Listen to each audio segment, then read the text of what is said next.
I mentioned that his performance on Saturday divided opinion. This is from our colleague Mark Ogden, who writes for ESPN.com. He appears at times on ESPN FC. He's very much on the Manchester beat, so Manchester United, Manchester City, but he's all over England.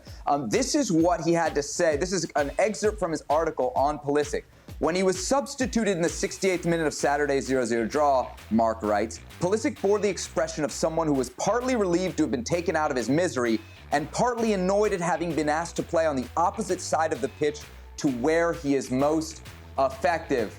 Let's stay away from the very beginning of that quote, because that's subjective, how you thought Pulisic played, whatever. Let's get into the discussion about Pulisic. Do you have a problem with him on the right wing versus the left? Because it came up on ESPN FC. Frank Lampard called him completely useless on the right wing. I don't think he was completely useless on the right wing. And I don't think there's that much of a difference, Herc, between Pulisic on the right, on the left. Do you see it that way? I do see a difference between the right and the left. I don't think he was useless by any means. If Christian Pulisic was useless, what was the rest of Chelsea? Where are the rest of his teammates? And by the way, he wasn't the only one frustrated.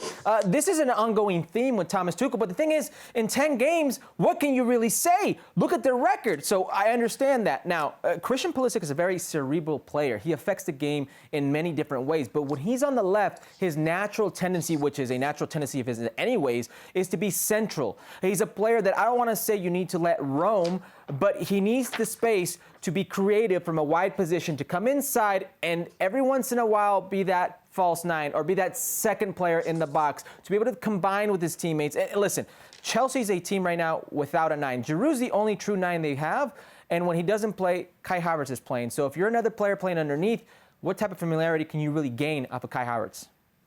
I don't want to just read Ogden's article and kill him. He did drop some good stats in here that make the point. Pulisic was withdrawn having just 42 touches the ball, 27 fewer than Ben Chilwell, who he points out was on the other flank.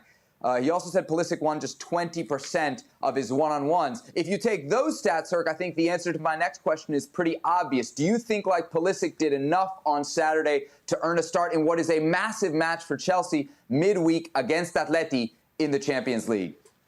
I don't know if people will agree with me, but I do think he's done enough. And the reason I think he's done enough is because if you say you know Christian Pulisic like you claim you know him, you realize that Atleti is a team now that's used to defending games, and now they have to chase the game.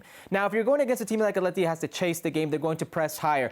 That's a counter-attacker's dream. That's a player with pace's dream. And if there's one thing that La Liga teams this year have shown us in European competitions, they struggle against teams with pace. They struggle against players physically with that capability. Christian Pulisic, that's his game. Give him the rock. Let him run at people. Let him run into open space.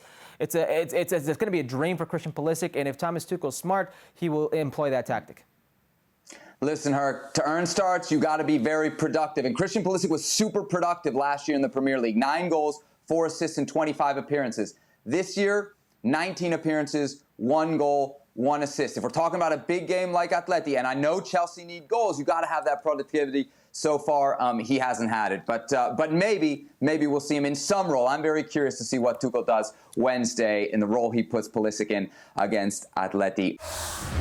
Well, thank you very much for watching ESPN on YouTube. For more sports highlights and analysis, be sure to download the ESPN app. And for live streaming, premium content, and let's not forget as well, ESPN FC 7 days a week. Subscribe to ESPN+.